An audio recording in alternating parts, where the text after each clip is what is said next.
Akhirnya bismillahirrahmanirrahim. Assalamualaikum warahmatullahi wabarakatuh. Waalaikumsalam warahmatullahi wabarakatuh. Oke, sekali lagi. Assalamualaikum warahmatullahi wabarakatuh. Waalaikumsalam warahmatullahi wabarakatuh. Selamat pagi. Pagi, huha. Ya, di belakang saya ini penonton bayaran. Sekarang ini kalau misal kita bilang selamat pagi, ibu-ibu dan bapak-bapak boleh bilang pagi, huha. Sekali lagi ya. Selamat pagi. Pagi, huha. Oke, luar biasa, tepuk tangan buat kita semua.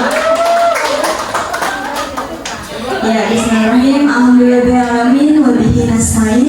Wal umuri dunya wadin. Wassalatu wassalamu ala asrafil anbiya'i wal mursalin. Wa ala alihi wa sahbihi ajma'in. Amma ba'du.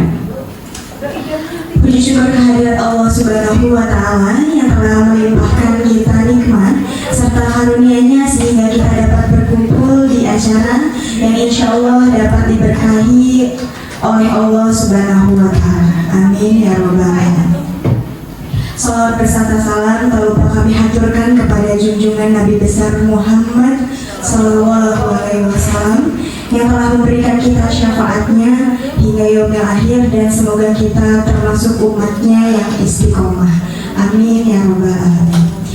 Yang terhormat Ibu Kepala Sekolah SMP Negeri 10 Cilegon, yakni Ibu Haja Evalia Nur STMM, dan juga kepada yang terhormat Wakasek Kurikulum, Wakasek Kesiswaan, Wakasek Sarana dan Prasarana, dan juga Wakasek Humas, serta rekan-rekan Dewan Guru dan staf TU yang kami banggakan.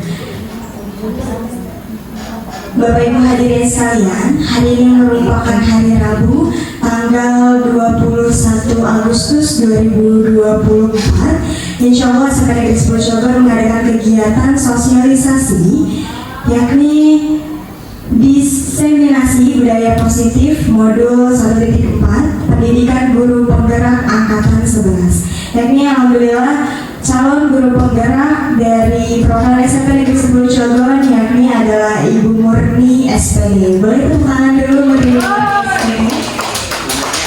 Dan juga ada lagi satu lagi yakni Ibu Yusmawati MPD, ini sebagai kepala sekolah SD Negeri Gerem 2, yakni salah satu calon guru penggerak juga. Oke. Sebelumnya Ibu dan Bapak sekalian, mari kita bersama-sama mengucap lafaz basmalah. Bismillahirrahmanirrahim. Baik hadirin sekalian, acara selanjutnya yakni sambutan yang pertama akan diberikan oleh Ibu Kepala Sekolah dari SMP Negeri 10 Cilegon, yakni kepada Ibu Haja Evalia Nur STMM. Kepadanya dipersilakan. Baik, terima kasih Bu Sevi. Bismillahirrahmanirrahim. Assalamualaikum warahmatullahi wabarakatuh. Terima kasih atas kehadiran Bapak Ibu semua. Hari ini kita akan sama-sama belajar ya. Bu Murni juga belajar, saya juga belajar juga, Bapak Ibu juga belajar, karena memang belajar itu tidak ada batas waktu ya. Mudah-mudahan ini menjadi penyemangat kita lagi dalam mencerdaskan anak bangsa, dalam KBM yang berpihak pada murid. Karena materinya tentang Bu Murni, disiplin budaya disiplin positif ya, dan banyak hal-hal yang tentu di dalamnya harus kita refresh kembali. Saya sendiri juga pernah dapat materi ini tapi mungkin banyak lupa, jadi saya juga butuh diingatkan lagi.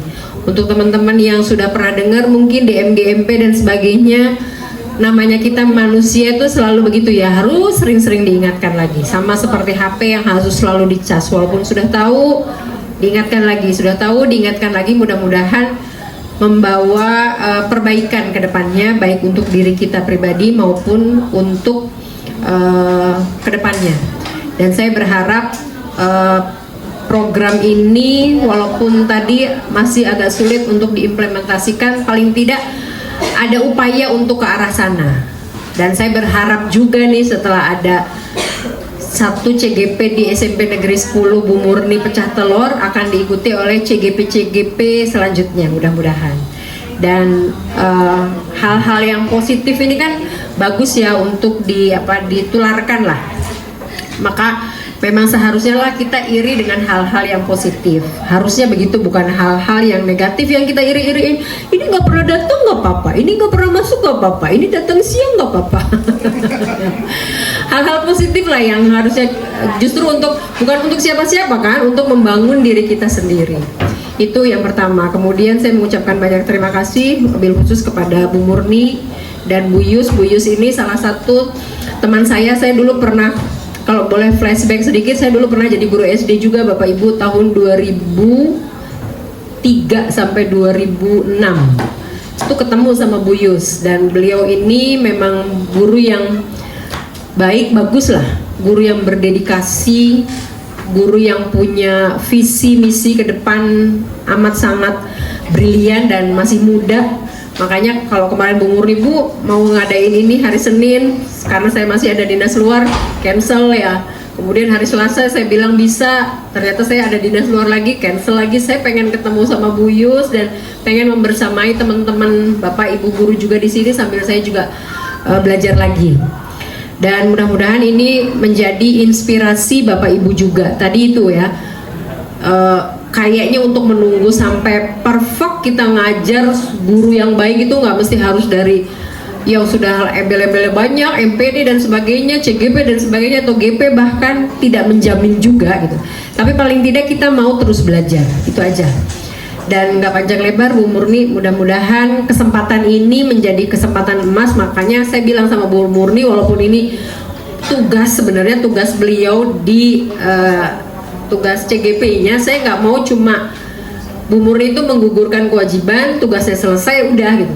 Saya dulu ingat waktu saya jadi CGP begini, ngumpulin teman-teman ini susah, karena waktu itu Kemseknya juga ya agak-agak sibuk lah, jadinya akhirnya kita cuma foto-foto, video-video, yang penting tugas saya selesai. Saya nggak mau begitu.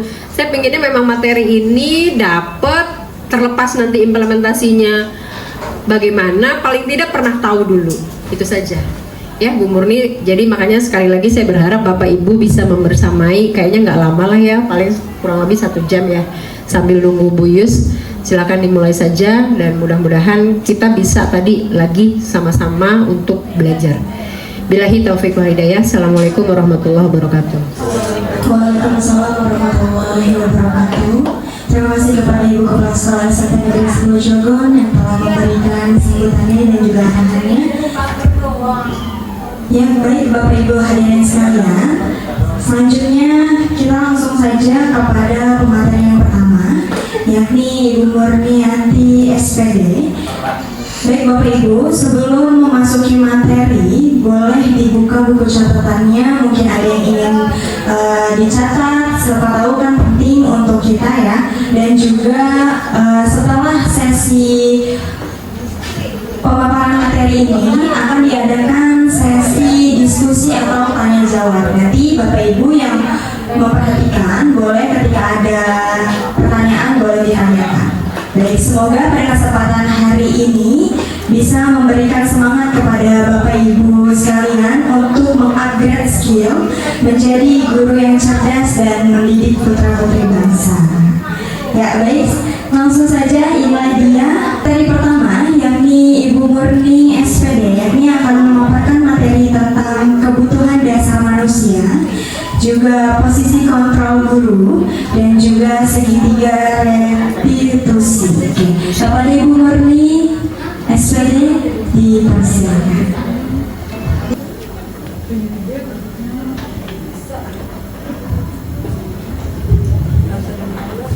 Maaf ya Bapak Ibu, saya berdiri. Kalau dulu kayaknya saya nggak kelihatan.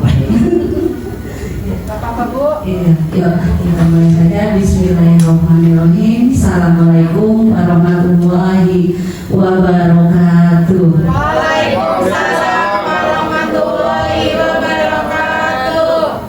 Alhamdulillah. Puji syukur marilah kita panjatkan kehadirat Allah Subhanahu wa Ta'ala, yang mana pada pagi hari ini menjelang siang kita masih bisa diberi nikmat sehat, nikmat sempat, nikmat waktu, sehingga kita bisa berkumpul di ruangan guru SMP 10 Cirebon dalam rangka memenuhi ajakan atau undangan saya, yaitu diseminasi atau penyebaran disiplin positif. Kemudian salam serta salawat marilah kita junjungkan ke Nabi besar kita Muhammad Sallallahu Alaihi Wasallam. Mudah-mudahan kita semua diberikan syafaat sampai akhir zaman. Amin amin ya rabbal alamin. Yang pertama, saya ucapkan terima kasih kepada Ibu Kepala Sekolah Bu Eva Nur yang sudah berikan arahan atau memberikan waktu untuk melaksanakan kegiatan diseminasi ini.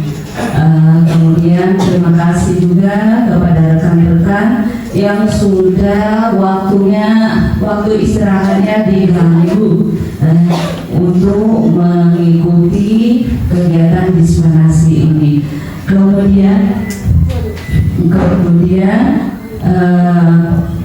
saya minta maaf kalau seandainya waktu istirahatnya terganggu, ya, yang tadinya waktu istirahatnya itu dipakai untuk istirahat, ya sekarang harus mengikuti kegiatan diseminasi ini. Oke, dan harapannya setelah diadakan kegiatan ini, harapannya yang pertama terbentuknya keyakinan kelas, kemudian pemecahan masalah atau tindakan yang salah dari murid dengan segitiga restitusi. Oke, kegiatan ini adalah kegiatan tugas saya di modul 1.4. Baiklah, ini adalah sebelum kita masuk ke materi, ini adalah tugas kita sebagai CGP, yaitu tugas aksi nyata. Aksi nyatanya itu yaitu penyebaran budaya positif kepada rekan-rekan kerja di sekolah. Kemudian di sini saya berkolaborasi dengan Ibu Yus Mawati MPD. Ini adalah kepala sekolah dari SDN Gerem 2. Dia juga seorang CGP sama angkatan 11. Untuk materinya kita bagi dua. Materi yang akan saya paparkan yaitu pertama ada kebutuhan dasar manusia, kemudian kontrol seorang guru, kemudian yang ketiga segitiga restitusi. Oke, untuk materi pertama yaitu kebutuhan dasar manusia. Pertanyaan pematihnya adalah yang pertama, apakah guru atau kita para guru sering melihat murid kita melakukan sebuah tindakan yang salah? Itu yang pertama ya. Apakah guru-guru sering melihat tindakan murid yang salah? Kira-kira apa alasannya? Itu pertanyaan pematih nanti. Yuk, sekarang kita masuk ke materi tentang kebutuhan dasar manusia. Di sini pernyataannya, ketika seorang murid melakukan sesuatu perbuatan yang bertentangan dengan nilai-nilai kebajikan atau melanggar peraturan, hal itu sebenarnya dikarenakan mereka gagal memenuhi kebutuhan dasar mereka. Di sini timbul pertanyaan, kira-kira kebutuhan dasar itu apa sih? Ada yang tahu pengertian kebutuhan dasar manusia? Coba. Pengertian dari kebutuhan dasar manusia apa? Kebutuhan dasar manusia adalah Kebutuhan yang sangat penting. kebutuhan yang sangat penting. Ada lagi? Kira-kira ada pendapat yang lain?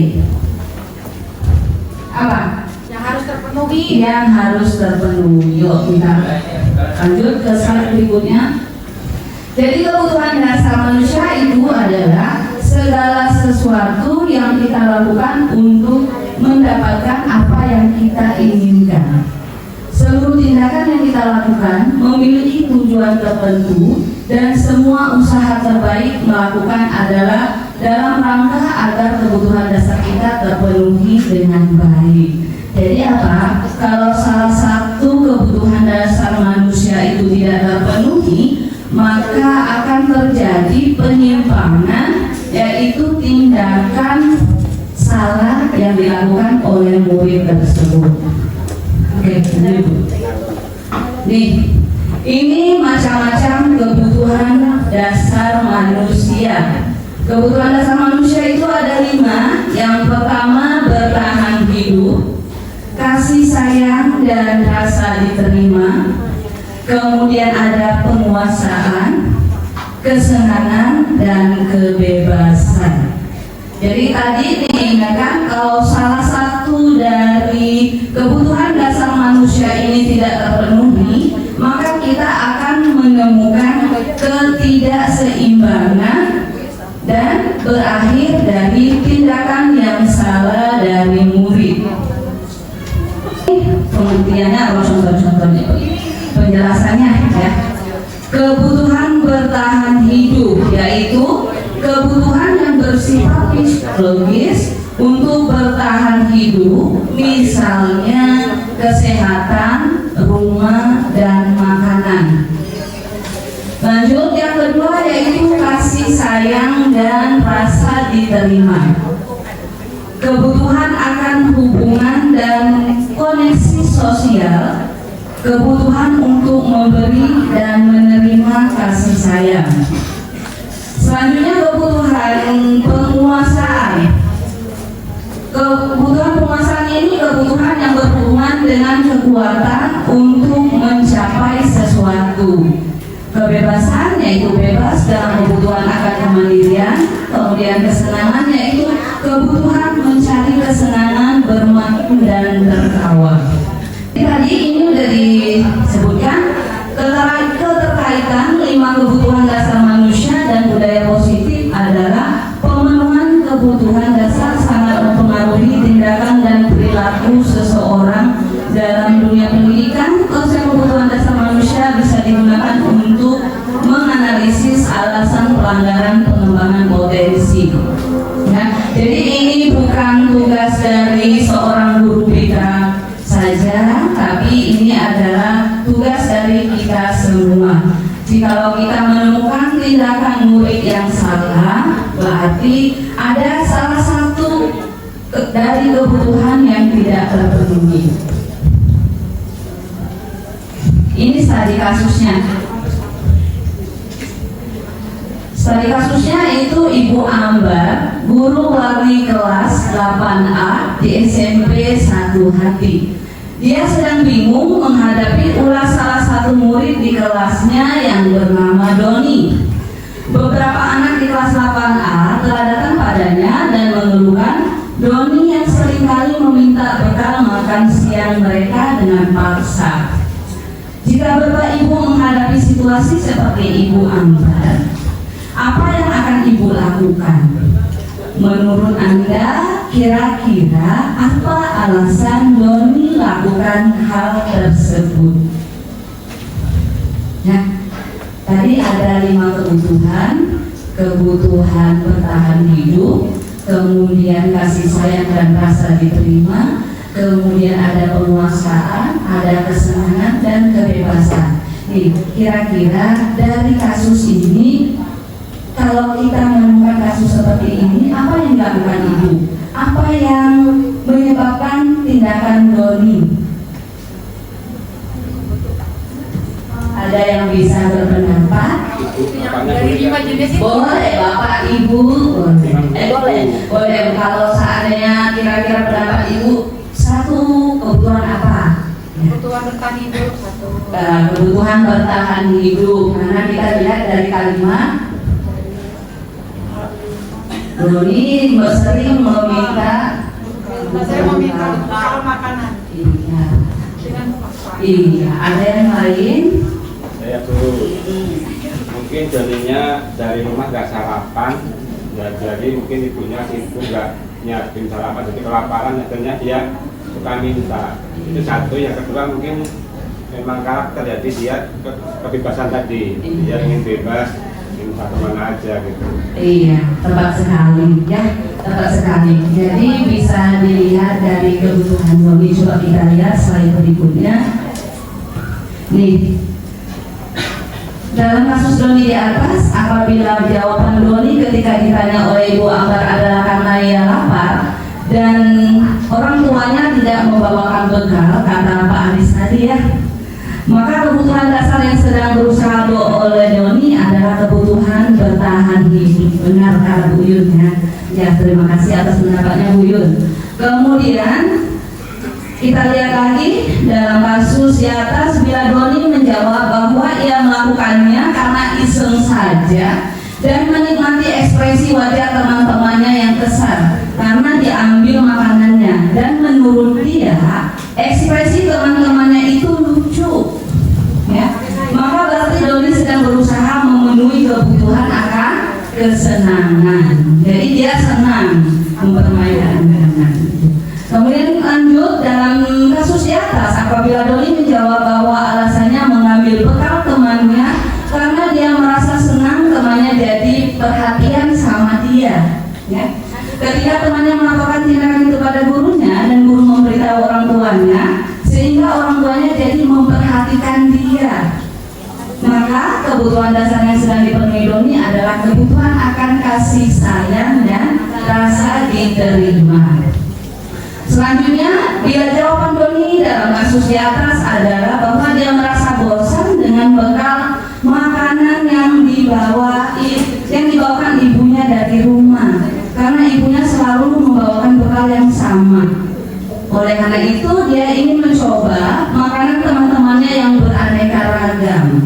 Maka Doni sedang berusaha memenuhi kebutuhannya akan kebebasan. Jadi ada empat kebutuhan yang diusahakan oleh Doni. Yang pertama ada bertahan hidup, kesenangan, kasih sayang dan rasa diterima, kemudian kebebasan.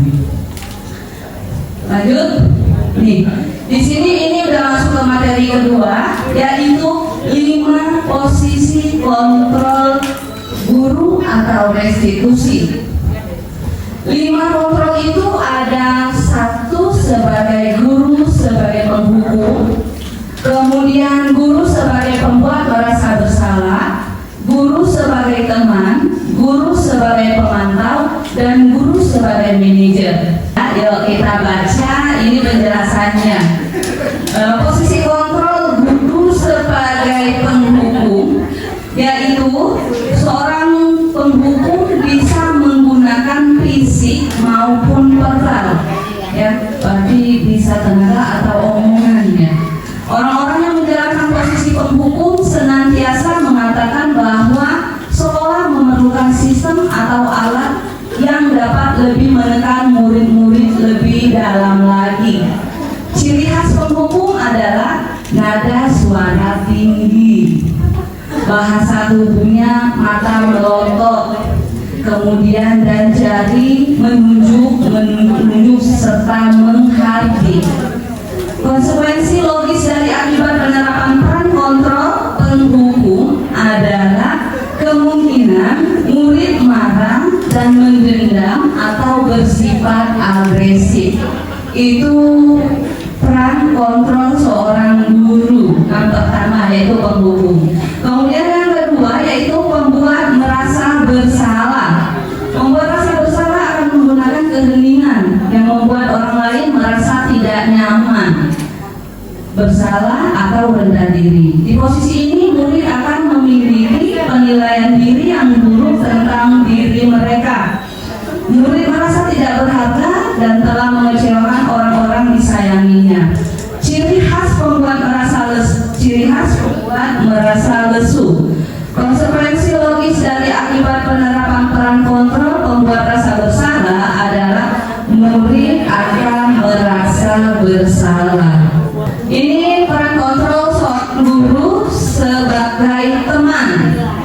Ya, guru kipat poci ini tidak akan menyakiti seorang murid, namun akan tetap berupaya mengontrol murid melalui persuasi atau rayuan. Posisi teman pada guru ini bisa negatif ataupun positif. Positif di sini merupakan hubungan baik yang terjalin antara guru dan murid.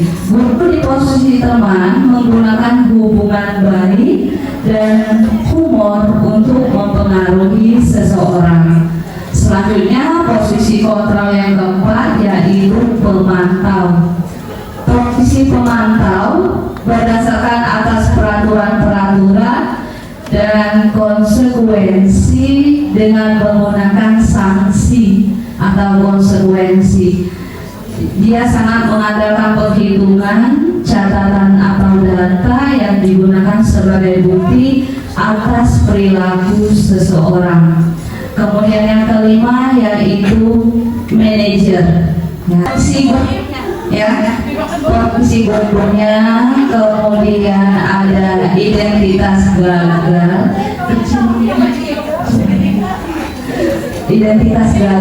identitas berhasil, kemudian identitas berhasil dan sukses. Jadi untuk yang identitas gagal yaitu ada di nomor 1 dan 2, penghukum dan pembuat merasa bersalah. Kemudian untuk identitas berhasil dan sukses itu bisa di posisi ke-3 dan 4 yaitu teman dan pemantau. Sedangkan yang berhasil yaitu posisi yang kelima yaitu posisi manajer. Di sini ada kalimat-kalimat yang bisa guru ungkapkan atau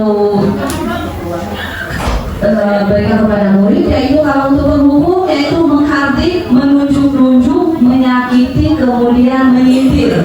Itu kalau sebagai penghukum. Kalau membuat berasa bersalah, dia itu selalu ceramah dan mengatakan seharusnya ibu sangat kecewa, ya. Kalau untuk teman itu membuatkan alasan-alasan untuk muridnya. Nanti ibu yang mengatasinya, kamu boleh masuk ke dalam kelas. Itu untuk sebagai teman. Kalau untuk pemantau itu cuma mengukur dan menghitung dari data atau skala yang ada. Untuk manajer itu mengajukan pertanyaan-pertanyaan yang bisa menggunakan segitiga restitusi, yaitu nanti materi terakhir. Kemudian kalau untuk perkataan seorang guru kita bisa lihat. Yang pertama sebagai penghukum, guru bisa bilang kalau kamu tidak melakukannya, awas, rasakan nanti. Kemudian kalau untuk membuat rasa bersalah, kalimatnya bisa kita lihat yaitu kamu seharusnya bla bla bla. Kemudian kamu sudah tahu, ibu lelah sekali mengatakannya, ibu stres, itu adalah sebagai pembuat rasa bersalah. Kalau untuk teman, itu kalimatnya itu bisa merayu, membujuk, ya. Itu ayolah lakukan demi ibu. Kemudian masa kamu tidak mau, ingat tidak ibu pernah bantu. Kalau pemantau itu selalu menggunakan data atau peraturannya, yaitu apa peraturannya.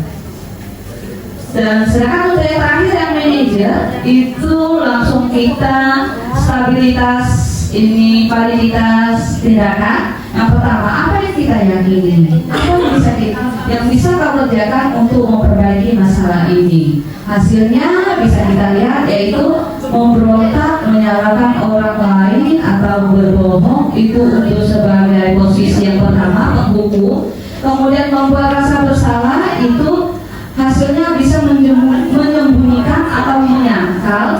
Kemudian untuk teman itu ketergantungan terhadap guru tersebut, itu kalau posisi teman. Kalau pemantau itu bisa menyesuaikan diri bila diawasi. Kalau untuk manajer itu mengeluarkan pribadi. Itu dampaknya sudah kita bisa lihat. Dampak pada murid itu untuk penghukum mengulangi kesalahan. Jadi kita sudah capek-capek menghukum murid tersebut, kemudian kita sudah teriak-teriak, tapi untuk dampak tidak ada motivasi dari diri sendiri. Nah, kemudian untuk dampak pada pembuat rasa bersalah itu muridnya merasa rendah diri karena dia merasa sudah melakukan sebuah kesalahan.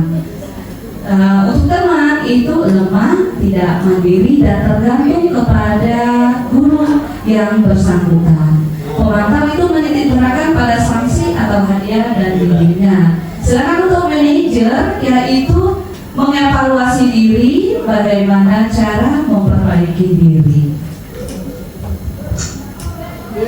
Ini teksnya panjang dulu ya, tapi kita bisa lihat diringkas. Ini Sabrina datang terlambat, kemudian salah memakai sepatu. Harusnya itu memakai sepatu warna hitam. Di depan gerbang, di situ ada guru piket, namanya Pak Lukman. Nih, di sini Pak Lukman tetap bersikeras pada peraturan yang berlaku dan mengatakan, ya sudah, kamu sudah melanggar peraturan sekolah. Kamu sudah salah, sudah terlambat, salah pula warna sepatunya. Segera buka sepatumu, kalau tidak bisa menggunakan warna sepatu sesuai peraturan. Itu bisa dilihat dari kalimat Pak Lukman, ya. Kemudian kita lihat lagi dari kalimat Pak Lukman yang di bawahnya. Setelah si Sabrina meminta maaf dan kekeh untuk tetap memakai sepatu, tapi tidak diperbolehkan oleh Pak Lukman, dan Pak Lukman tetap berkata, tidak, kamu telah melanggar peraturan sekolah.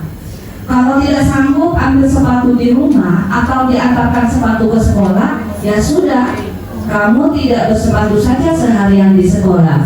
Sekarang copot sepatumu dan silakan belajar tanpa sepatu seharian. Bisa dilihat ya dari kalimatnya itu, kira-kira posisi Pak Guru, Pak Lukman itu posisinya berada di mana?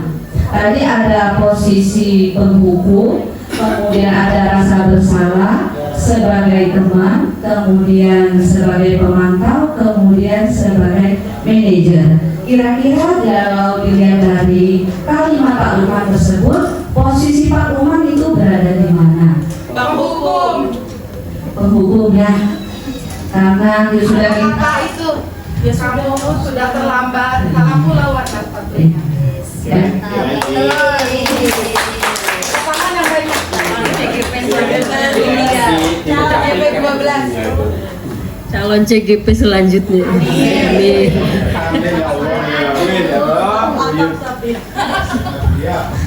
Ya, sudah jelas ya. Dari posisi Buyut dari posisi kontrol dari seorang guru itu, yuk kita refleksi diri kita masing-masing. Kira-kira kita selama ini kita itu ada di posisi mana? Ya, kalau seandainya posisi itu mungkin melenceng atau tidak sesuai, yuk kita perbaiki pelan-pelan ya. Lanjut ke tahapan segitiga restitusi. Apa segitiga restitusi itu? Segitiga restitusi itu adalah proses menciptakan kondisi pada peserta didik untuk memperbaiki kesalahan mereka, sehingga mereka bisa kembali pada kelompok mereka dengan karakter yang lebih kuat. Bagian ini bertujuan merubah orang yang merasa gagal karena berbuat salah menjadi orang sukses. Jadi kalau seandainya kita seorang guru melihat atau mendengar ada murid yang bertindak salah, kita tidak boleh langsung mengejak atau mengejak murid tersebut bersalah. Ya, kita coba memperbaiki masalah itu dengan menggunakan segitiga restitusi. Tiga restitusi itu ada 3 langkah ya. Langkah pertama yaitu menstabilkan identitas.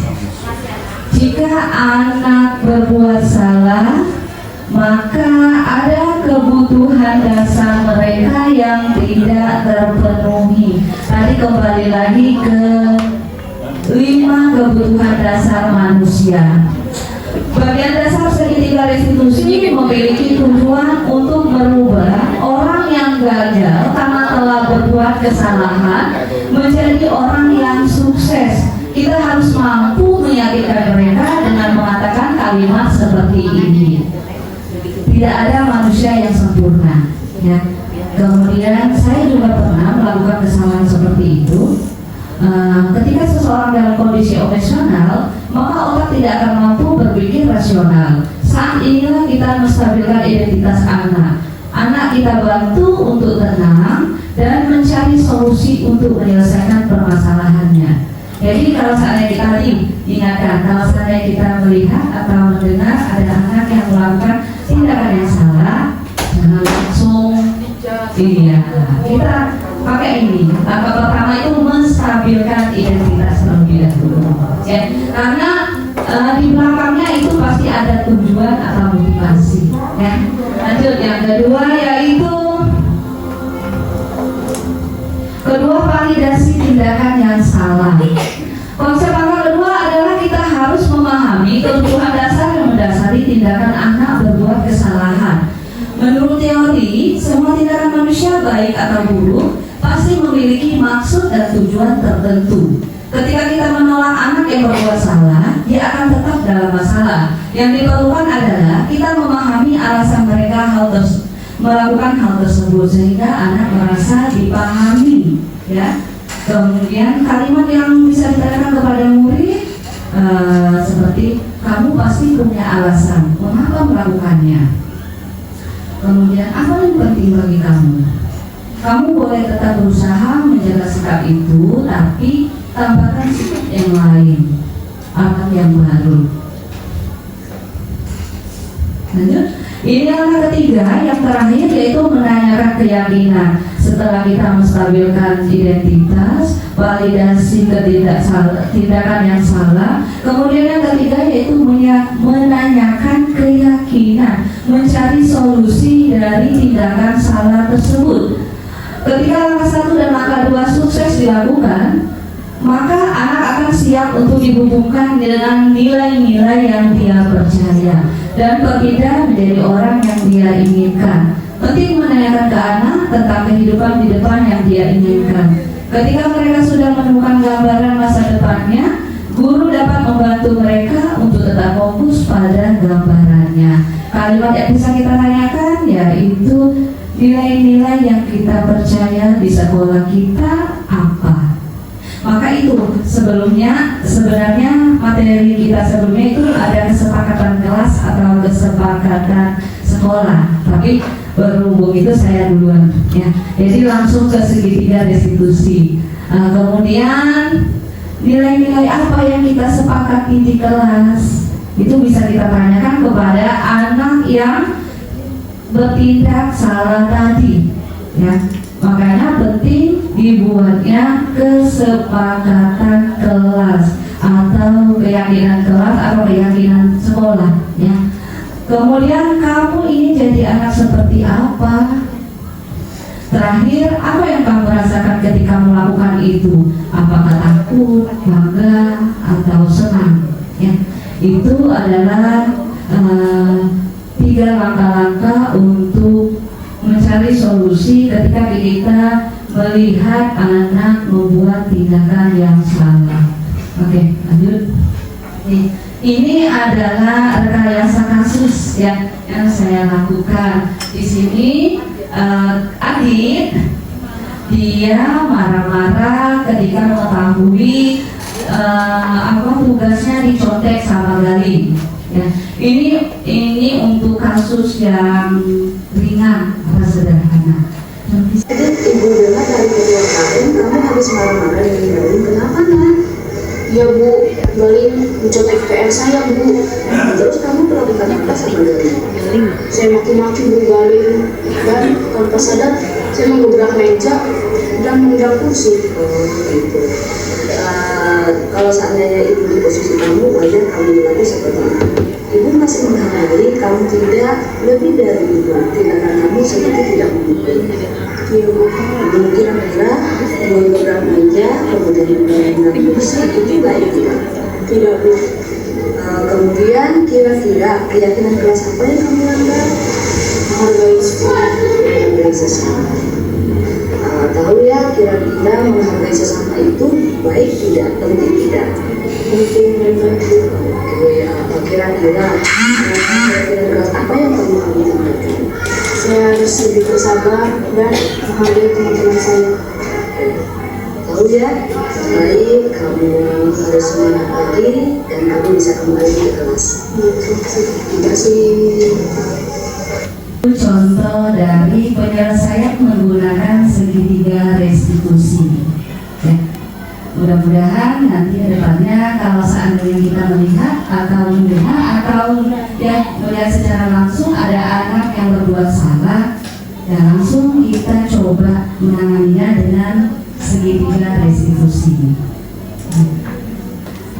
Dan harapannya lagi setelah melakukan kegiatan ini dibuatnya kesepakatan kelas, kemudian peraturan sekolah, kemudian tadi penyelesaian masalah dengan menggunakan segitiga restitusi. Itu saja materi dari saya, nanti dilanjutkan oleh rekan saya Bu Yusma di MPD. Terima kasih. Ya, terima kasih kepada Ibu Murni SPD yang sudah memaparkan materi ya. Ada 3 materi yang telah dipaparkan, yakni ada kebutuhan dasar manusia, juga ada 5 posisi kontrol, juga ada segitiga restitusi. Ya, baik, untuk Bapak Ibu, ada yang ingin bertanya untuk materi yang telah dipaparkan oleh Ibu Murni? Boleh? Boleh, Bu Rufus boleh. Mau pakai mic? Nggak usah. Apa? Ya, berkaitan dengan tadi segitiga restitusi ya, kan ada penyelesaian seperti itu ya tadi ya. Nah, apakah semua permasalahan yang dilakukan oleh siswa itu bisa diselesaikan dengan segitiga restitusi itu? Maksudnya tindakan anak yang seperti tadi itu loh gitu. Apakah tindakan yang lain juga bisa diselesaikan dengan cara seperti itu? Apa gimana gitu? Ya, oke. Diulang ya Bu pertanyaannya. Tadi berkaitan dengan materi segitiga restitusi, apakah tindakan anak itu semuanya itu dapat diselesaikan ya Bu Rufus ya dengan cara segitiga restitusi ini tersebut? Boleh Bu Murni? Mau langsung dijawab saja? Terima kasih pertanyaannya Bu Rufus. Ya, saya mencoba menjawab. Kalau seandainya benar Bu Rufusnya belum puas, mungkin nanti ada tambahan dari Bu Yus atau Bu Kepsek ya. Tadi dijelaskan untuk penyelesaian masalah tindakan murid yang salah dengan menggunakan segitiga restitusi itu ada 3 tahapan ya Bu ya. Ada pertama menstabilkan identitas, kemudian validitas tindakan yang salah, kemudian yang ketiga menanyakan keyakinan. Ya, untuk masalah-masalah apa saja yang bisa ditangani dengan segitiga restitusi itu ya Bu ya. Iya, kayaknya untuk semua masalah kita coba menyelesaikan masalah tersebut dengan menggunakan segitiga restitusi. Tapi kalau seandainya masalah tersebut atau tindakan salah tersebut berulang kali, maka akan tindakan ya, ada tindakan, kemudian ada tindak lanjutnya ya. Jadi kita menggunakan segitiga restitusi ini mungkin untuk tindakan salah yang sederhana. Kalau yang sudah melanggar hukum, yang sudah berhubungan dengan hukum atau kepolisian, mungkin itu beda lagi ya. Untuk penyelesaian awal kita menggunakan segitiga restitusi ya. Cukup. Bisa tambahkan Bu? Ini saya tambahin sedikit ya. Bu Nupus, pengalaman ini mah. Karena penanganan segitiga restitusi ini kan sebenarnya baru juga kan di telinga gitu ya, dan saya dari awal bilang sama Bu Murni ya, waktu saya dapat teori ini kayaknya enak gitu ya. Itu kan lebih seperti coaching klinik ya, jadi menggali dari siswa supaya si siswa ini menyadari kesalahannya sendiri tanpa diberitahu dulu gitu. Mana coba dari keyakinan kelas yang kamu langgar tadi, menghargai orang lain. Kira-kira menurut kamu salah nggak? Salah. Kira-kira jadi menggali supaya mereka sendiri yang menemukan kesalahannya. Kemudian kira-kira apa nih solusinya? Jadi solusinya bukan dari kita justru cuma menggali doang supaya dia menyadari sendiri gitu loh. Intinya kan begitu. Cuman pertanyaan Bu Nufus tadi kan bagus ya. Kayaknya masalah-masalah begitu bisa nggak diterapkan di semua masalah. Saya jadi teringat pengalaman saya dulu waktu di SMP 11. Sama lagi ini segitiga restitusi begini. Kalau teorinya kan face to face gitu ya, 1-2 siswanya yang bermasalah sih nggak masalah ya. Tapi begitu siswanya banyak, waktu itu kasusnya sholat waktu itu sama sholat zuhur, gubrek-gubrek kan, dikejar-kejar pakai tongkat. Sampai saya dipanggil, segitiga restitusi, ingat segitiga restitusi. Karena ternyata nggak semudah tadi membalikan telapak tangan gitu. Kalau 1-2 anaknya masalahnya masih ringan-ringan mungkin ya P3K-nya lah ya gitu, pertolongan pertamanya di awal-awal. Tapi ketika anaknya udah banyak yang bermasalah, ditanyain satu-satu gitu juga nggak efektif juga gitu. Jadi ya lihat sikon kayaknya ya. Itu aja tambahannya Bu Nupus. Tambahan juga tuh. Boleh masalahnya tentang ekonomi ke gadean. Tapi nggak satu masalah.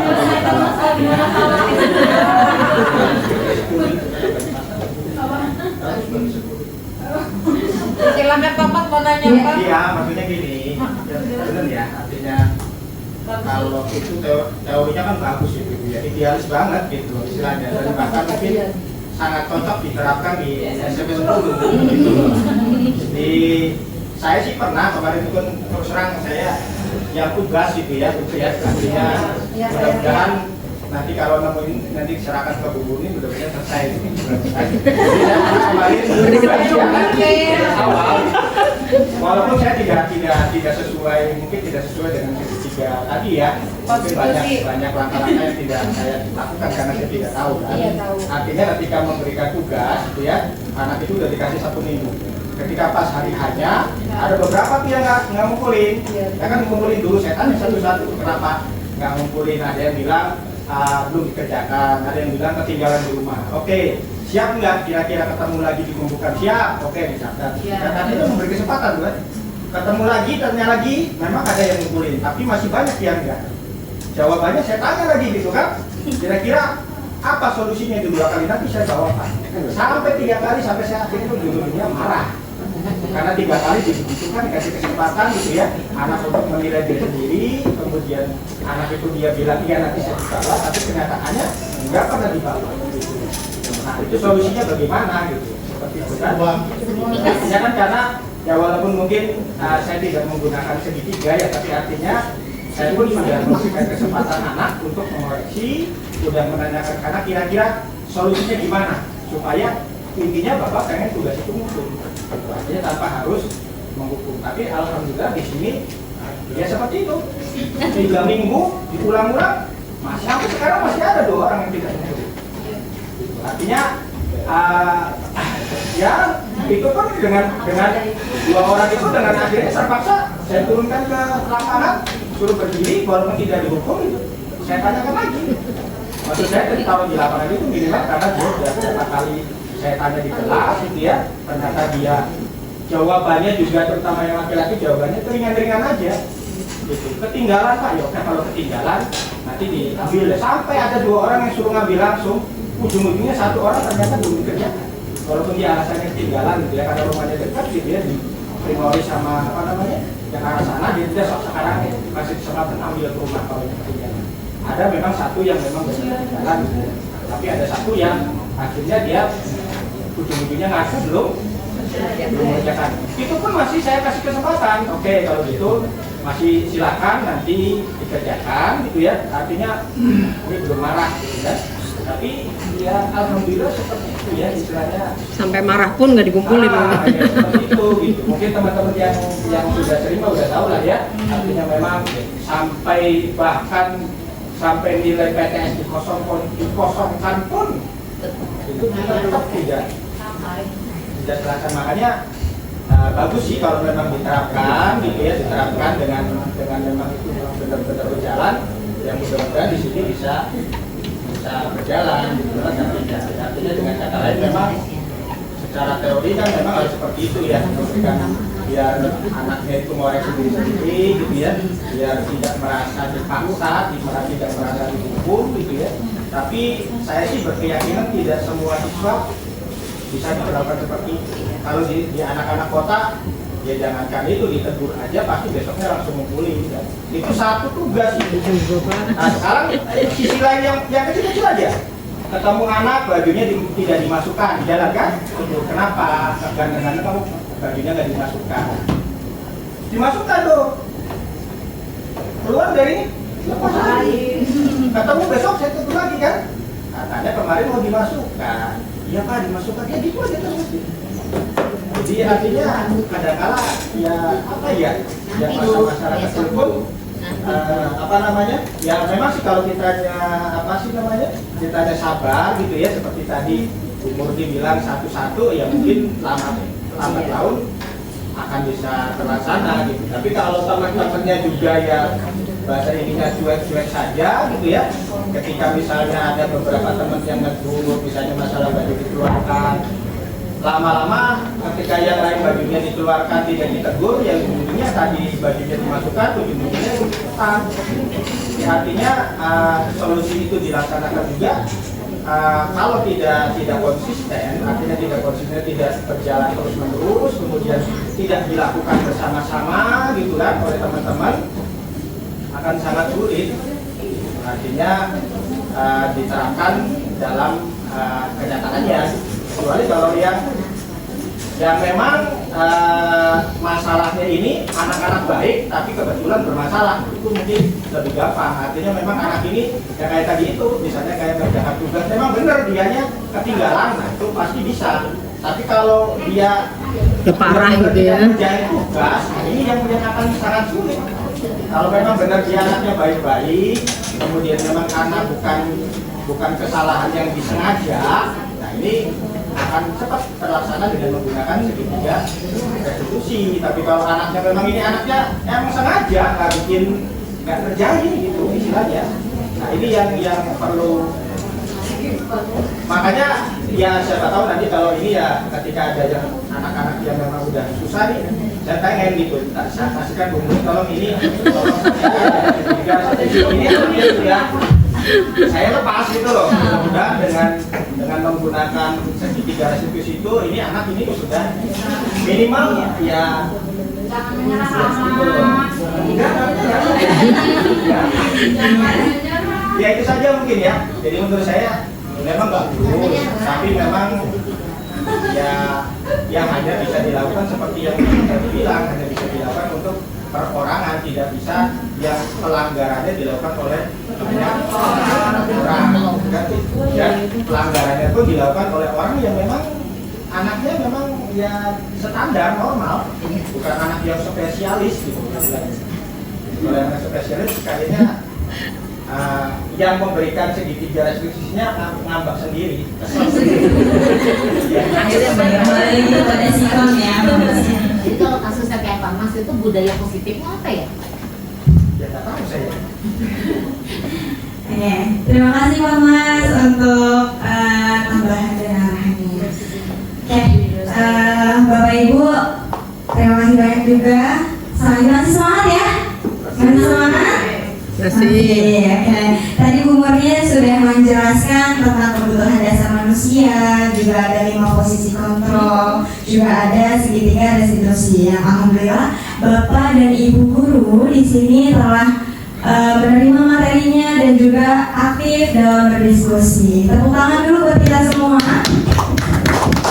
Oke, coba tes dulu. Semangat pagi. pagi.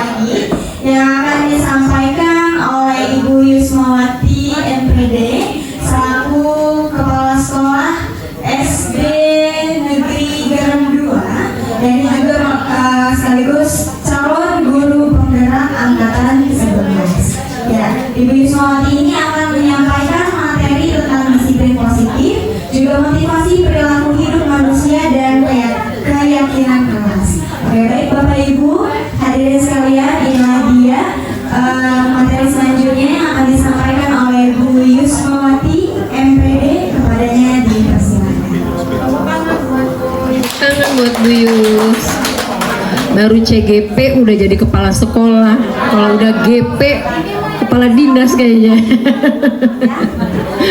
Ibu minta waktunya semua. Assalamualaikum warahmatullahi wabarakatuh. Selamat pagi. Pagi, huha. Oh itu ya, mungkin ya. Iya, Sevi.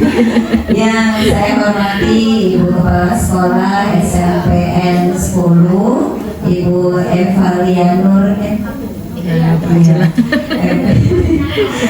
Yang saya hormati dan saya banggakan Bapak dan Ibu guru SMP 10.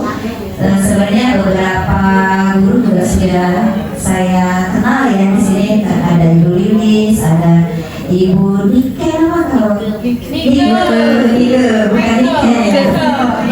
Pernah satu kegiatan waktu itu inklusi. Iya. Mike.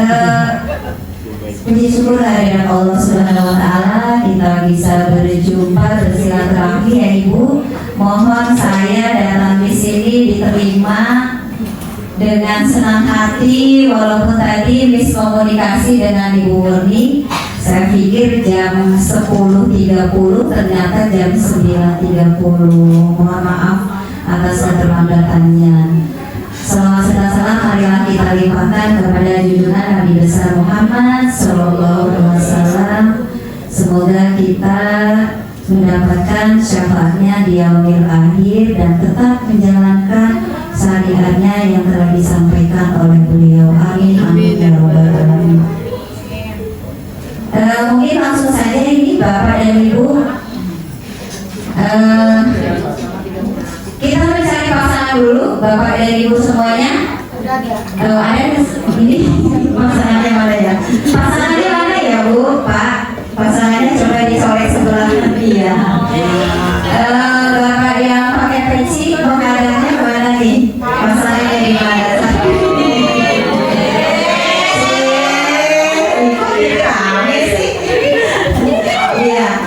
Dengan pasangannya coba tersenyum selama 30 detik.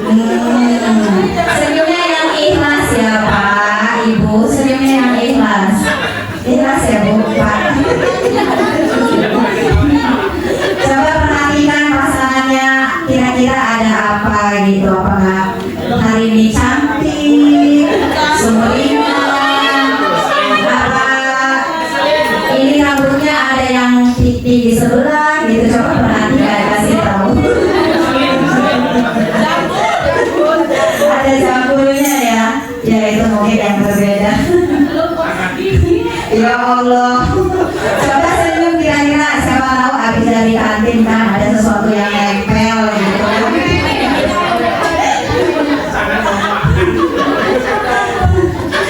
Iya, nah. Iya, dengan senyuman kita mengeluarkan apa ya Bu ya?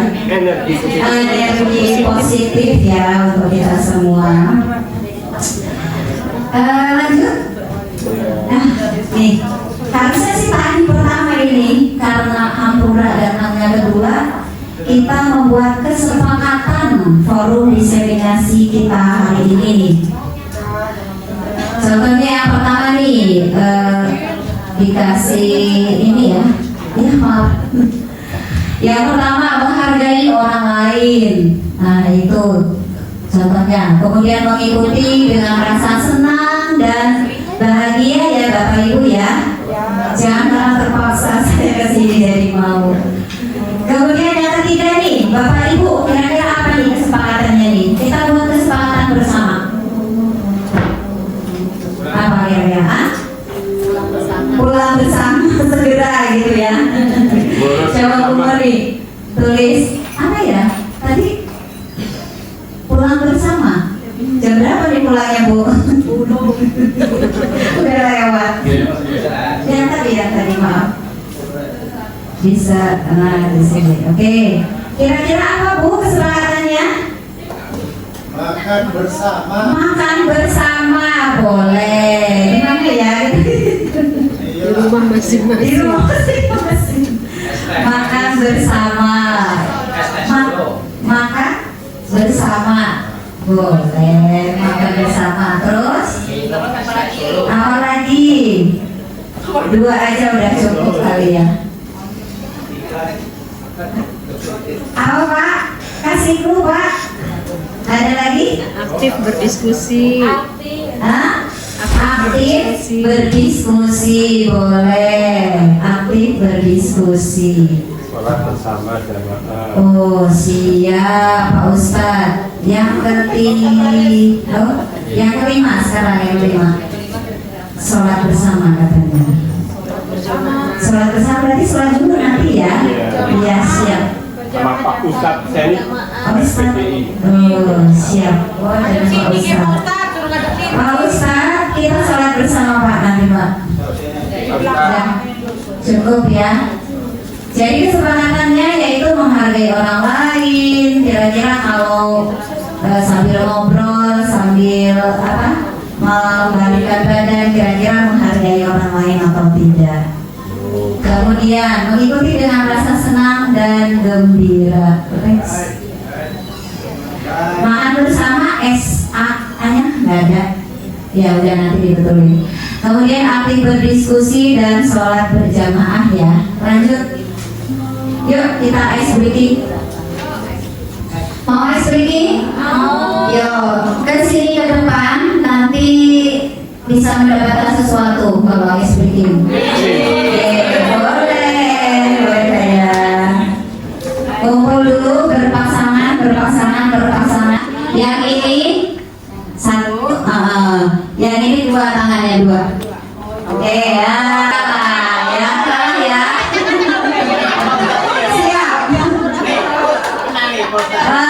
Gini perintahnya adalah jauh, dekat, tangkap. Ya, jauh, dekat, tangkap. Jauh, dekat, tangkap. Bisa ya.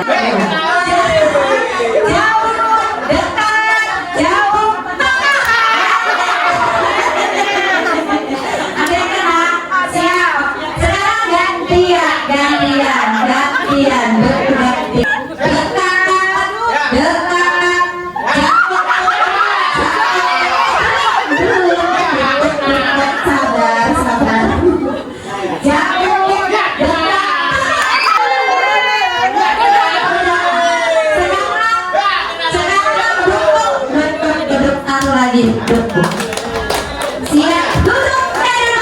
Masih di sini siap. Maaf ya. Ini nanti kita akan menangkap.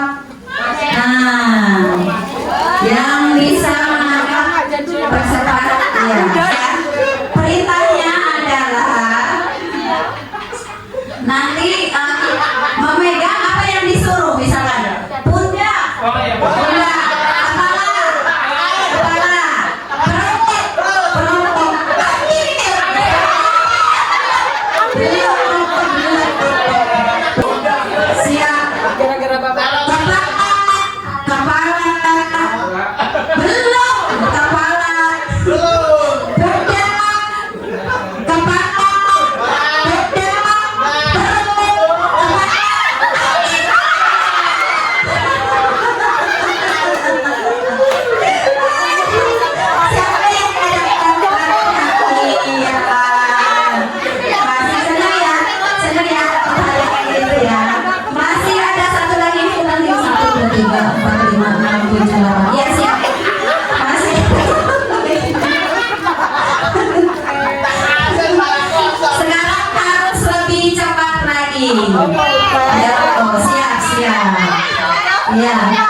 Iya, andaikan kalau pembelajaran juga seperti itu, bisa permen, bisa diganti. Ketika anak-anak sedang merasa bosan, kita bisa menggunakan ice breaking supaya anak-anaknya kembali fokus. Iya. Iya, ice breaking dulu. Tidak apa-apa, nanti kan beberapa jam kemudian ketika bosan ice breaking lagi, gitu ya. Iya. Lanjut ya Bapak Ibu. Ya, sekarang kita mendiskusikan budaya positif. Seharusnya ini tadi saya yang pertama Bapak Ibu, harusnya Bu Murni yang kedua, tapi karena sesuatu insiden ya. Jadi lanjut aja. Budaya positif yaitu sekolah diibaratkan sebagai tanah tempat bercocok tanam, sehingga seorang guru perlu mengusahakan agar sekolah menjadi sebuah lingkungan yang menyenangkan, aman, nyaman untuk bertumbuh serta dapat menjaga dan melindungi setiap murid dari hal-hal yang kurang bermanfaat atau bahkan mengganggu perkembangan potensi murid. Nah, jadi tanggung jawab masih ada Bu? Masih. Tanggung jawab seorang guru adalah bagaimana menciptakan suatu lingkungan positif yang terdiri dari warga sekolah yang saling mendukung, saling belajar, saling bekerja sama sehingga tercipta kebiasaan-kebiasaan baik. Dari kebiasaan-kebiasaan baik akan tumbuh menjadi karakter-karakter baik warga sekolah, dan pada akhirnya karakter-karakter baik warga sekolah itu menjadi budaya positif. Next.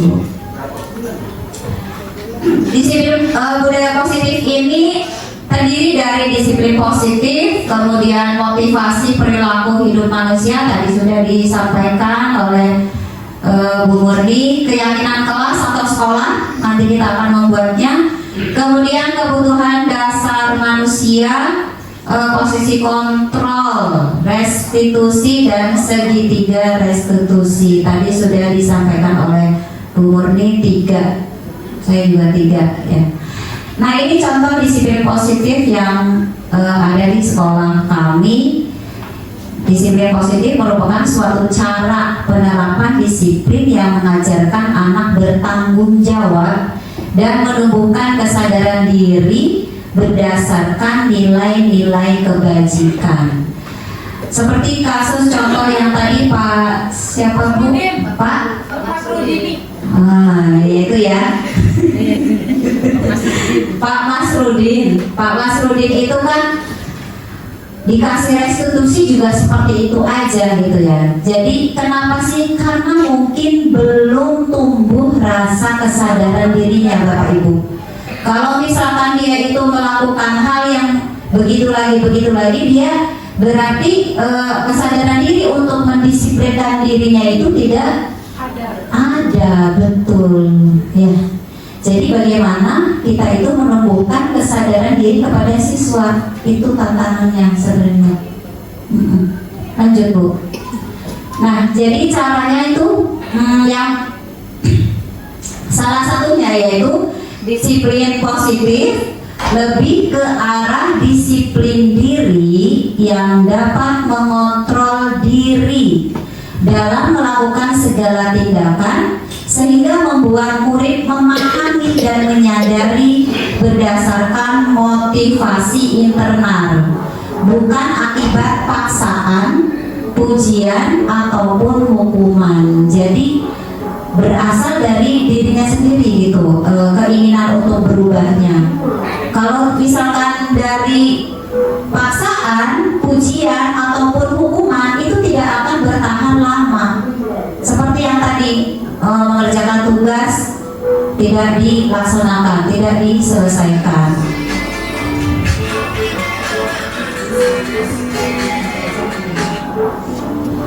Ya.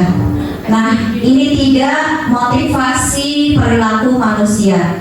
Yang pertama yaitu untuk menghindari ketidaknyamanan atau hukuman. Contohnya seperti yang tadi, dia memasukkan baju karena takut dihukum gitu ya, karena takut dengan aturan-aturan di sekolah.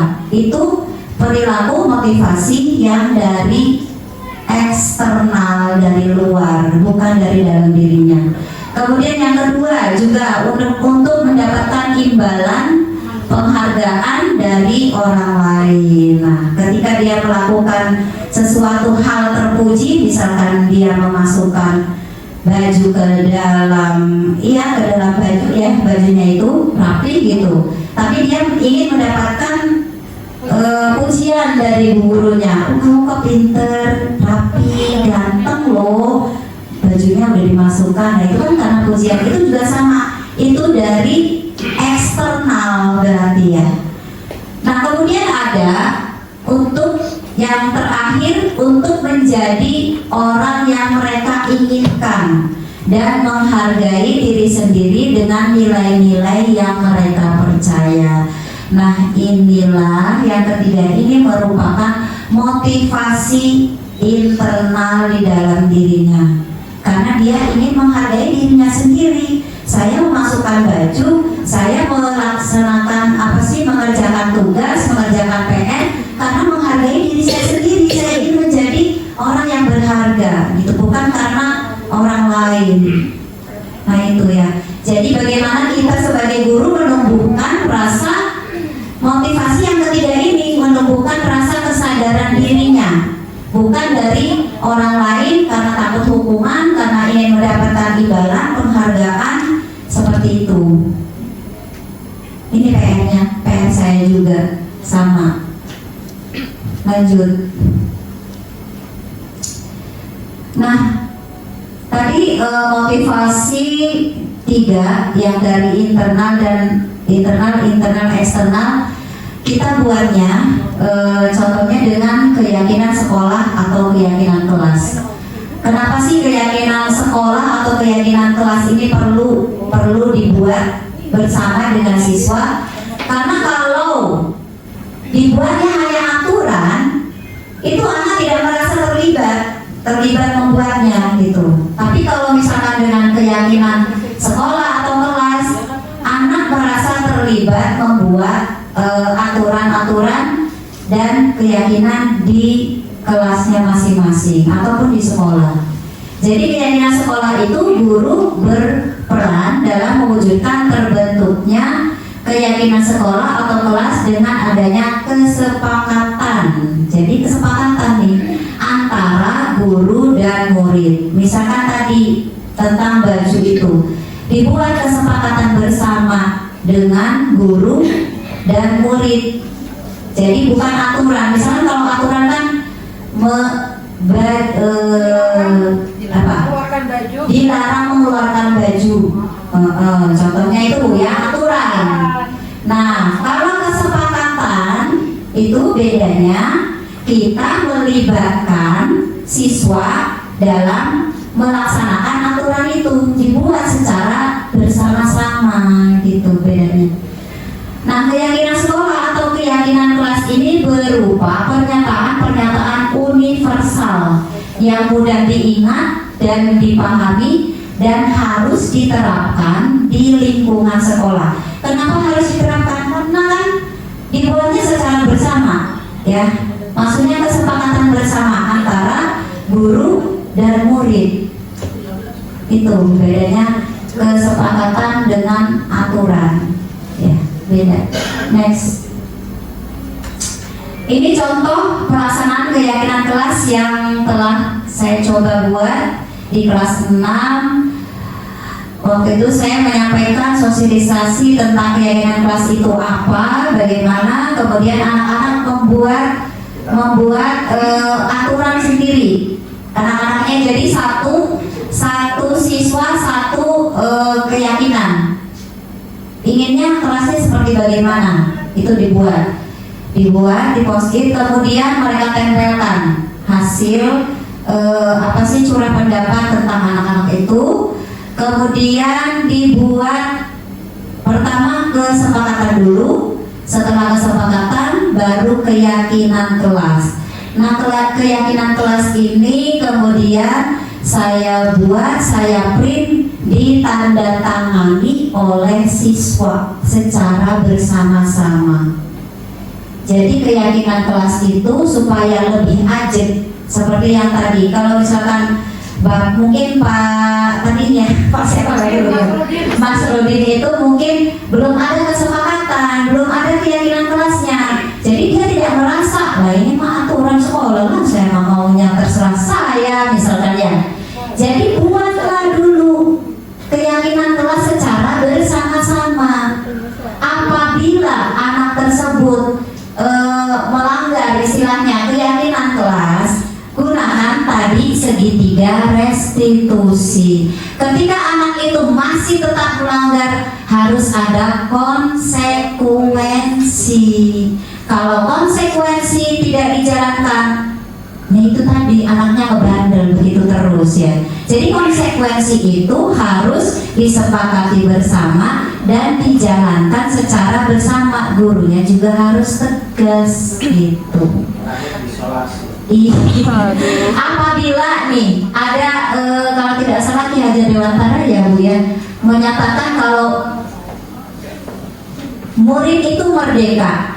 Ketika merdeka itu artinya bukan merdeka semau dia, tapi merdeka bisa mengontrol dirinya sendiri dengan mengikuti aturan, dengan mengikuti keyakinan. Itu anak yang merdeka.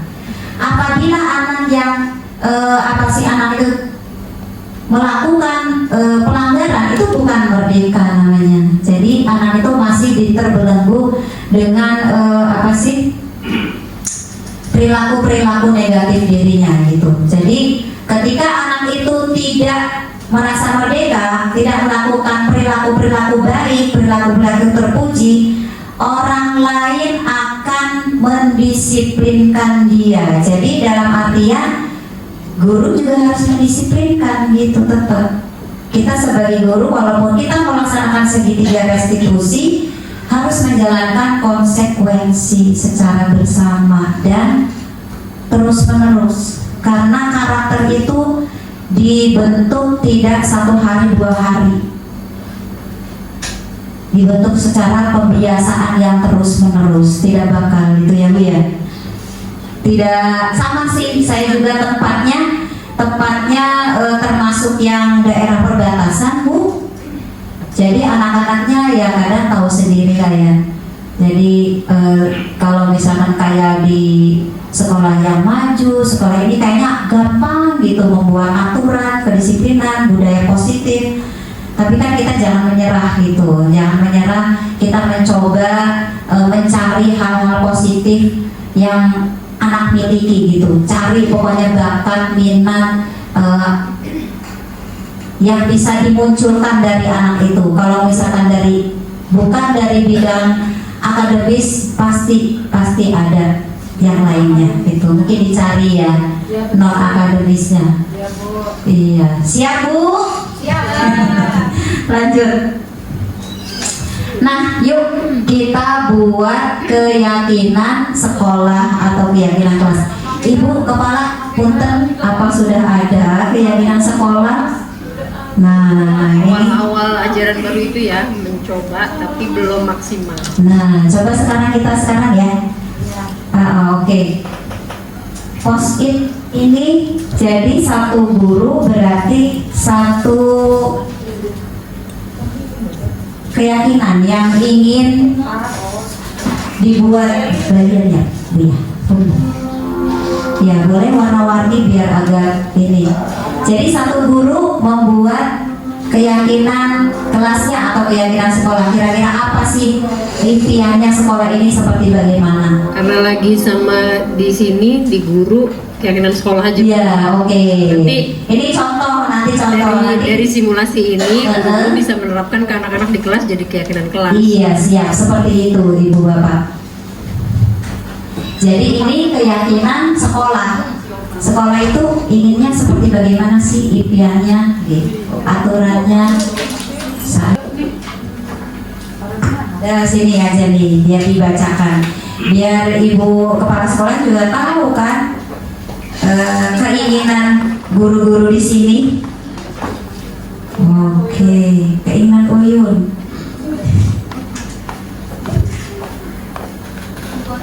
Oke. Oh, ini si Wuru udah terbiasa.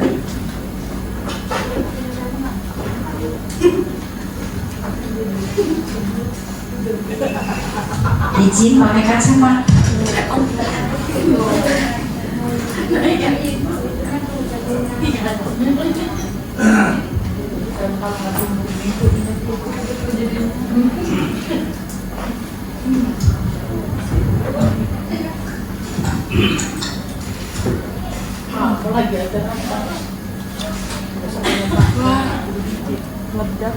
Sudah, Bu? Oke. Nah, nanti langsung di ini aja, diketik aja ya.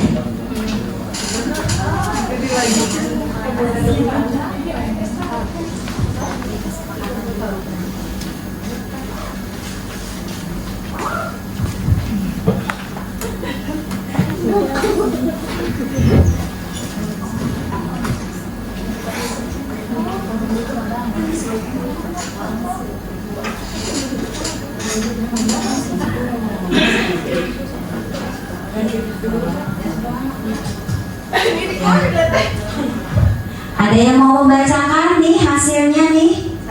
Ya boleh. Ayo, Bu siapa? Buyun Calon wakil wali kota. Siap. Ada restunya maju bersama. Maju dan izin bacakan ya Bu ya. Yang pertama ini kesepakatannya keyakinan sekolah. Guru-guru TU ini ya.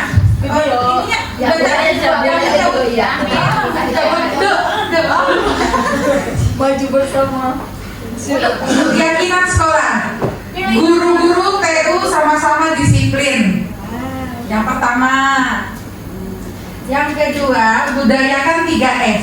Senyum, sapa, dan salam. Jangan masuk kantor langsung duduk aja. Salaman dulu. Yang ketiga, kerjasama dan kolaborasi. Ini dari saya. Saya tahu nih dari siapa nih. Selanjutnya,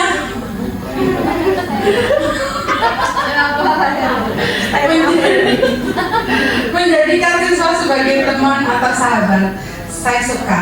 Eka itu biasanya. Iya, dari Retno ini. Jangan dibuka dong. Kalau dari tulisannya saya tahu nih. Siswa lebih disiplin lagi dalam berpakaian, guru lebih kompak lagi dalam segala hal. Selanjutnya, seluruh warga sekolah kompak dan sama-sama berpikir dan berperan positif memajukan sekolah demi mencerdaskan anak bangsa. Saya tahu ini. Semuanya tahu tuh. Tahu, punya Indra. Jangan dukun ya. Bapaknya Bu apa saya? Siswa perempuan tidak memakai lipstik. Semua siswa berpakaian bersih dan rapi. Siapa itu? Nggak bagus. Yang selanjutnya ingin semua guru disiplin masuk kelas. Jangan masuk yang enggak gitu ya. Yang selanjutnya diharapkan sekolah gurunya masuk. Diharapkan sekolah gurunya masuk, kompak selalu. Selanjutnya saling menghargai. Selanjutnya murid mentaati peraturan sekolah.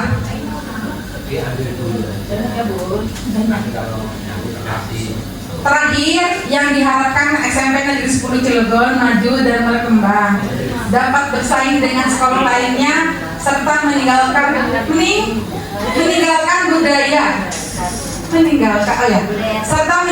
budaya terdahulu yang kurang baik, diganti dengan inovasi dan kreativitas terbaru. Saya tahu ini siapa. Semoga apa yang diharapkan keyakinan sekolah ini semuanya tercapai dengan baik. Amin. Terima kasih. Tepuk tangan dong untuk Ibu Uyun. Iya.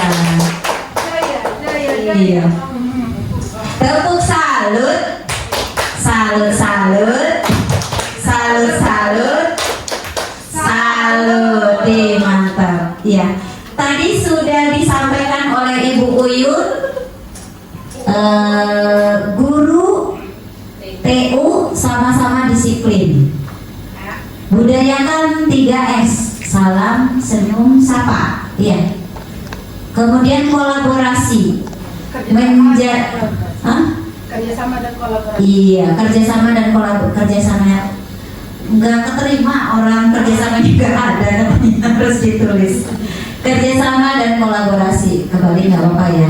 Menjadikan murid teman dan sahabat. Kolaborasi juga ini semua warga. Tidak memakai lipstick kayaknya tadi dia, make up iya, bermake up berlebihan, iya. Emang ada sih? Ada, Bu. Masya Allah. Saling menghargai, kemudian inovasi dan kreativitas. Nah, ini Bapak Ibu masih dalam bentuk kesepakatan, ya.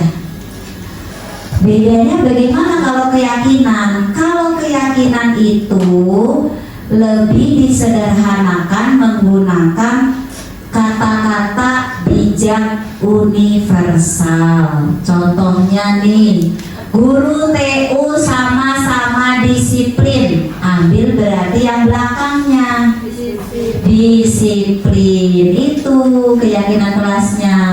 Karena supaya lebih mudah diingat oleh anak juga gurunya gitu ya. Budayakan 3S, kira-kira ini sudah cukup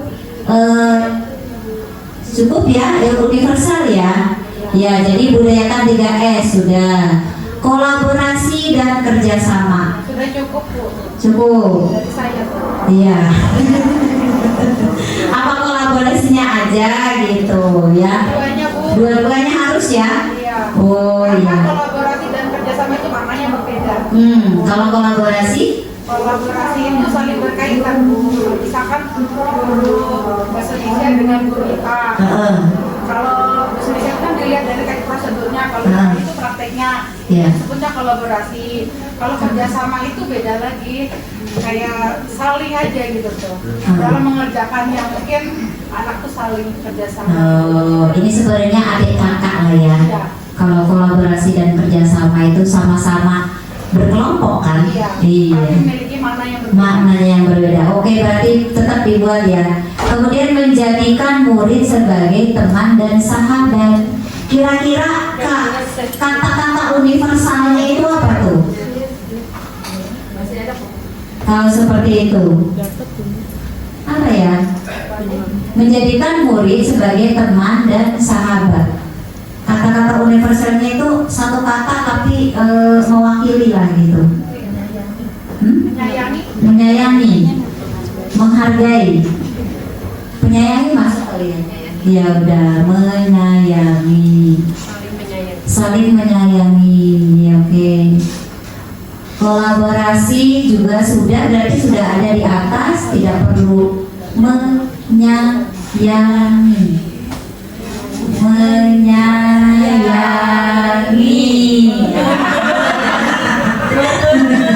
Jadi satu-satu ini. Betul, udah betul tadi. Kok menyanyi jadinya? Udah betul tadi. Menyanyi. Oh iya. Kolaborasi semua warga. Nah, ini juga kayaknya menjadikan murid sebagai teman dan sahabatnya masih tetap enggak, jadi saling menyayangi. Ini yang diambil yang di dalam kurung berarti Bu. Kolaborasi itu juga sama, sudah terwakilkan dengan nomor 3 ya. Sama-sama. Kemudian kalau tidak bermake up berlebihan, sederhana mungkin ya kata-katanya ya, universalnya ya. Atau apa nih? penampilan sederhana. Iya, tapi kan kalau misalkan kalimat universal itu yang sedikit tapi kena gitu, satu kata. Saling menghargai, sederhana aja. Kalau udah cukup. Iya, rumah makan di tangga sebelah katanya sederhana. Apa tadi Bu? Kepala? berpenampilan sederhana kata itu. Berpenampilan sederhana, berpenampilan. Iya, begitunya juga kalau misalkan punya gelang emas atau apa, dipakainya di kondangan aja ya. Iya, khawatir nanti kan ada yang pengen gitu ya. Jadinya malah Gelangnya 3. iya, jadi gibah bersama itu. Gak usah dipakai sih gitu kan, jadi bergosip. Kemudian yang keenam, saling menghargai. Nah, jadi Ibu, Bapak, keyakinan sekolah itu seperti ini. Yang pertama tadi, yang ini nih, yang ini namanya kesepakatan nanti ya. Nah, kalau keyakinan itu lebih disederhanakan lagi menggunakan kata-kata universal, kebajikan universal. Seperti itu. Lanjut, udah selesai kayaknya sesi saya ya. Ya, alhamdulillah. Demikianlah Bapak Ibu, kita tadi sudah membuat keyakinan sekolah, kemudian tentang motivasi, juga budaya disiplin positif. Saya kembalikan lagi kepada MC ya. Saya akhiri, wabillahi taufiq wal hidayah. Wassalamualaikum warahmatullahi wabarakatuh. Terima kasih kepada Ibu Yusmawati MPD yang telah memaparkan materinya ya. Oke, baik Bapak Ibu sekalian, ada yang ingin ditanyakan? Kita berdiskusi bersama kembali mengenai diskusi hari ini. Tadi Bu Yusmawati sudah memaparkan tentang budaya positif. Tadi juga berkaitan dengan materi yang diberikan oleh Bu Murni ya. Terus juga ada motivasi perilaku manusia dan juga ada keyakinan sekolah. Oke, baik Bapak Ibu, ada yang ingin memasuki berdiskusi ya, forum diskusi? Cukup? Cukup? Jelas. Baik, sudah cukup jelas ya. Baik Bapak Ibu. Saya tambahan sedikit Bu Ya, Sevi, Bu Yus. Ya, Bapak Ibu, dari ini setelah tadi kita simulasi sih semoga bisa diterapkan di kelas. Kalau tadi keyakinan sekolah, Bapak Ibu selaku wali kelas bersama anak-anak, yuk kelasnya mau bagaimana, seperti apa, kurang lebih seperti ini. Jadi ide-ide itu muncul dari anak. Kalau peraturan kan ide-ide itu muncul dari pihak kita, pihak pertama, baik guru maupun sekolah. Nah, ini mendorong supaya si anak juga akhirnya menghargai apa yang sudah mereka buat dan tahu konsekuensinya ya. Kalau tadi Bu Yus tambahin tanda tangan mereka semua, itu bisa ya. Atau bisa juga dilakukan kesepakatan dengan paguyuban misalnya ibu-ibunya, yang hal-hal seperti ini gitu. Dan memang ini kemarin saya mau mencoba di ajaran baru sebenarnya, cuman memang belum maksimal, belum satu-satu kayak begini. Cuman yuk mau gimana gitu aja, sekedar sharing masukan aja. Mungkin kedepannya bisa nih, baik juga guru mapel juga bisa diterapkan begitu. Setiap nanti pelajaran kita mau gimana anak-anak, itu ditempel gitu ya, perlu bagus lagi ditempel, jadi mereka selalu ingat. Dan tadi kata Bu Yus betul, harus continue. Mungkin akan banyak yang melenceng-melencengnya ya, tetap dilanggar, tetap ini, tapi terus diupayakan. Mudah-mudahan ada hasilnya. Walaupun kalau saya ngelihat teori-teori kayak gini nih memang banyak diimpor dari luar ya, makanya bahasa-bahasanya juga bahasa-bahasa segitiga restitusi, posisi kontrol, itu kan bahasa-bahasa translate sebenarnya. Tapi yang selama bagus, kenapa enggak kita coba contoh gitu. Kali mudah-mudahan ada hasil yang terbaik, selama kitanya memang juga belum punya metode yang lebih baik dari yang sebelum-sebelumnya.